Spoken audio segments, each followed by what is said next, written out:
MT media Odisha को subscribe करें, bell icon को जरूर दबाएं। हुसैन नामी मक्का के अंदर मौजूद था। वो हजरत शेखुल हिंद के पहुंचते ही हजरत शेखुल हिंद को गिरफ्तार कर लेता है। उनके साथ उनके शागिर्द रशीद शेखुल इस्लाम हजरत मौलाना सैयद हुसैन अहमद मदनी नव्वरल्लाहु मरकदहू, मौलाना उजैर गुल और इन जैसे अकाबिरीन शरीक थे। सब लोग चले गए माल्टा के जेल में, सबको कैद कर दिया गया। 3 साल कुछ महीने कैद होने के बाद जब हिंदुस्तान की सरजमीन पर शेखुल हिंद अलैहि रहमा का काफिला पहुंचता है, उस वक्त मुल्क के अंदर आजादी की आग बहुत तेजी से फैल रही थी और 1919 के अंदर जमीयत उलमा का क़याम अमल में आया। 1920 के अंदर शेखुल हिंद को जमीयत उलमा का सदर बनाया गया। फिर उसके बाद अंग्रेजों के खिलाफ जिहाद की जो बगावत थी, जो आलम था, वो शुरू हुआ। लेकिन फर्क ये था कि 1857 के बाद रेशमी रुमाल की जो तहरीक थी, रेशमी रुमाल की तहरीक तक, उससे पहले से लेकर रेशमी रुमाल की तहरीक तक अंग्रेजों के खिलाफ जंग करना ये तशद्दुद की पॉलिसी लेकर था, मार धाड़ लेकर था, उनको शिकस्त देना था।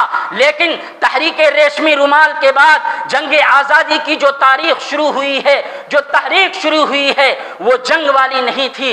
वो उनको अंग्रेजों को ज़हनी एतबार से मारना था।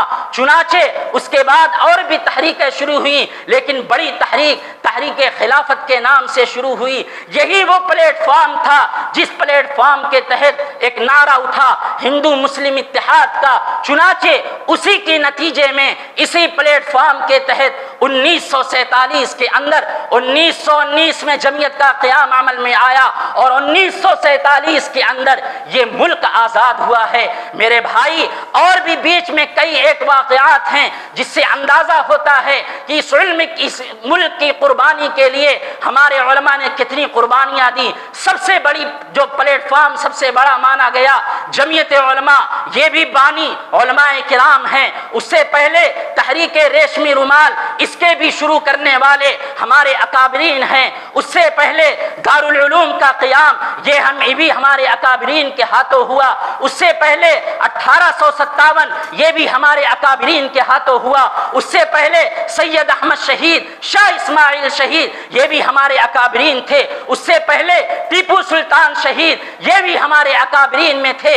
नवाब सिराजुद्दौला, ये भी मुसलमान थे। अब आप एक ताराना नजर डालिए, उस मुल्क की आज़ादी के लिए सबसे बड़ा जो कारनामा है, सबसे बड़ी जो कुर्बानी है, वो हमारे अकाबरीन की है।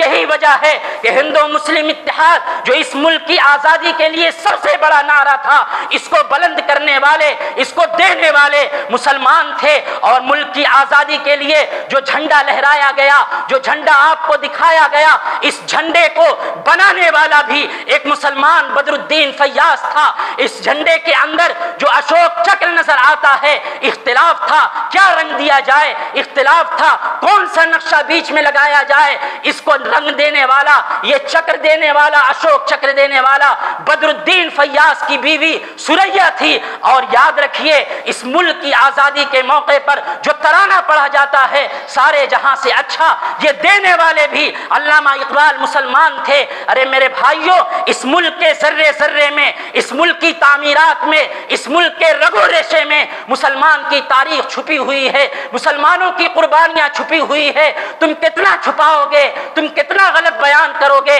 याद रखो, हमारी नस्लों के ज़हनो दिमाग में जंगे आज़ादी की तारीख अगर छुपी हुई होगी, जमी हुई रहेगी। कोई कितना भी गलत तारीख बयान कर ले, हमें अपनी तारीख से धोखे में नहीं रख सकता। मेरे भाई, ये जंगे आज़ादी की मुख्तसर तारीख थी। अल्लाह ताला हम तमाम लोगों को, हमारे अकाबरीन ने जिस मकसद के तहत आज़ादी दिलवाई थी, वो मकसद आज नज़र नहीं आ रहा है। हमें अल्लाह ताला फिर से हकीकी आज़ादी नसीब फरमाए। बातिल की कुव्वत से, बातिल के पंजों से हम सब की खूब हिफाजत फरमाए। इस मुल्क के अंदर चैन सुकून के साथ, इज्जत के साथ, तहजीब के साथ, मजहब के साथ, हमें आज़ादी के साथ जीने की भी तौफीक अता फरमाए। आमीन व आखिरु दावाना अनिल हम्दुलिल्लाहि रब्बिल आलमीन। अच्छी लगी तो लाइक करें और तमाम दोस्तों को शेयर करें।